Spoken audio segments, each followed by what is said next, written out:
Joe, how did Saquon come through yesterday? I know it was mostly like light stuff and individual drills, but how was his first day back and how did he come through it? Yeah, actually it was really encouraging. I think he got out there with the team, was moving more and more comfortable with it.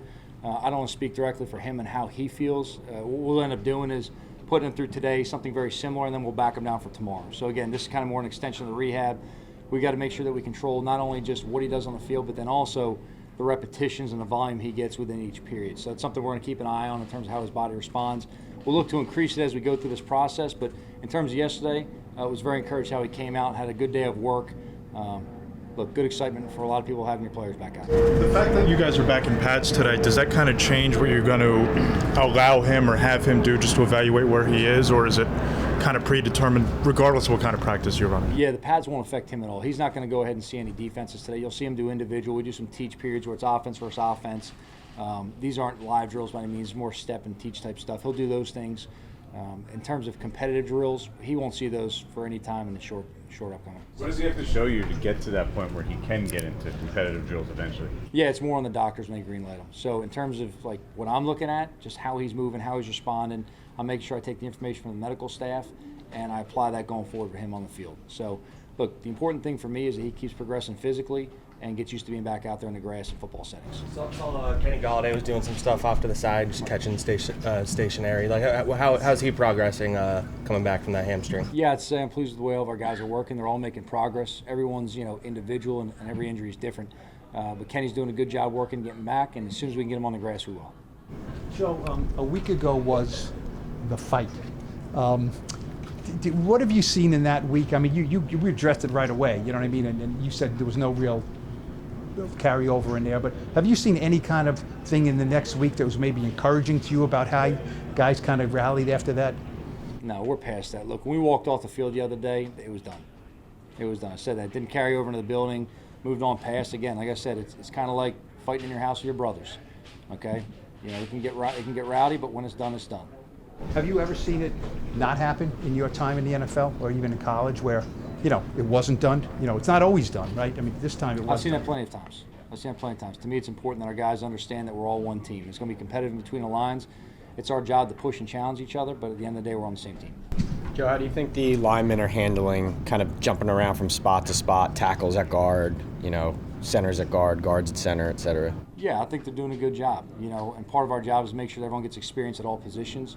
Especially this time of year, you never know what comes up, in terms of who's going to be needed through preseason games, different spots. And then also, you're looking to find different combinations and just give exposure and experience to guys as they build through the year. You want to make sure your interior linemen get enough reps at center and guard because you can never have enough guys to snap the ball in a game. You may only take 8 linemen to a game. Well, someone's got to be the backup center. Someone's got to be the emergency center if something will happen to those first 2 guys. In terms of the tackles, playing both sides, you're going tackle to guard. We're just always looking to build in different flexibility just in case, hey, someday you may hit a break glass situation where someone's got to bump on down and you don't want it to be the first time they do it when it's live bullets. Joe, what are the keys to working on a silent count on offense? You guys are going to be in front of a few fans tomorrow, and then finally in front of full houses down the road here. How important is that, and what are the keys to it? So a silent count, discipline and repetition. That's what it comes down to. You got to get reps at so everyone understands the timing of what it is. Defense is generally always working on silent count in terms of how we're considered because you're keying the ball. Offensively, you have to have an idea of what the keys are pre-snap. Do you have some kind of indicator from a player? Is there something based on the timing we're going to work? But it all comes down to just repetition and getting to practice. That's something that Nick said he's never done in his life. Is that concerning to you at all? That's why we're practicing. Coach, what are your free agent signings, edge guys, Ifidi, Obenego? What are you seeing from him this camp? He's playing hard, man. He's playing hard. And I think, we knew early on that when the pads came on is really when, his game was going to show up. He's done a good job of that. He's a high-effort guy. He definitely brings an element of sub-pass rush off the edge. He's definitely, giving our guys a good challenge and one-on-ones, mixing it up. He showed up in some team periods for us. He's a guy we got to just make sure, like everyone, we need just good, consistent progress every day, but I'm pleased with the way he's working right now. You consider him like a high-motor guy? Absolutely a high-motor guy, yes.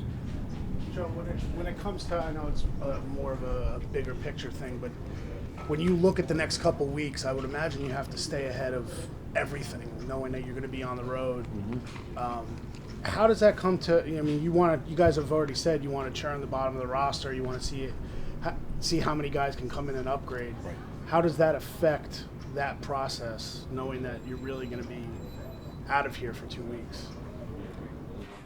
I think the way we're practicing, mixing everyone within different groups right now is kind of answering those questions for us. And then we'll make sure we get enough time in the game for the young guys we got to really evaluate and get a feel on. We're going to kind of let the performance on tape determine that part of the roster for us, Art.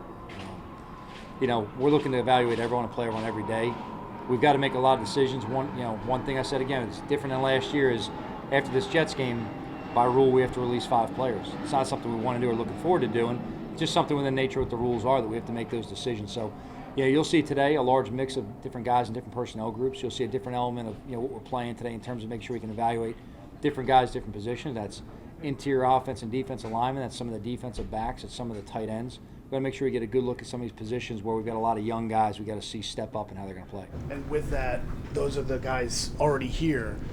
As far as free agent tryouts and stuff like that, I know it's a lot of talking with Dave and that group, but how do you manage that over the next couple of weeks when you're not here? I mean, can you have free agent workouts on the road, or is it kind of a... Well, you've got to kind of manage that with your personnel department from behind. We're not going to have any workouts for ourselves in Cleveland or in New England. That won't be part of it. But there are some days leading up to it. And a lot of those questions may come down to either health of the team and what we need to go out there and work and function in practice. But ultimately, we're looking to add good players who can compete for the roster. So we're always churning the roster as much as we can. We're always looking to see who's available out there and make sure that we've got our list right, that when the need comes, we know who to turn to. Joe, 2 injury questions. Kyle Rudolph, where does he stand? And Jonathan Harrison, is he going to be out here today? You're not going to see Jonathan do anything except for the trainers today. Kyle Rudolph's making progress every day. I know he's a guy that wants to be as involved with the team as can be.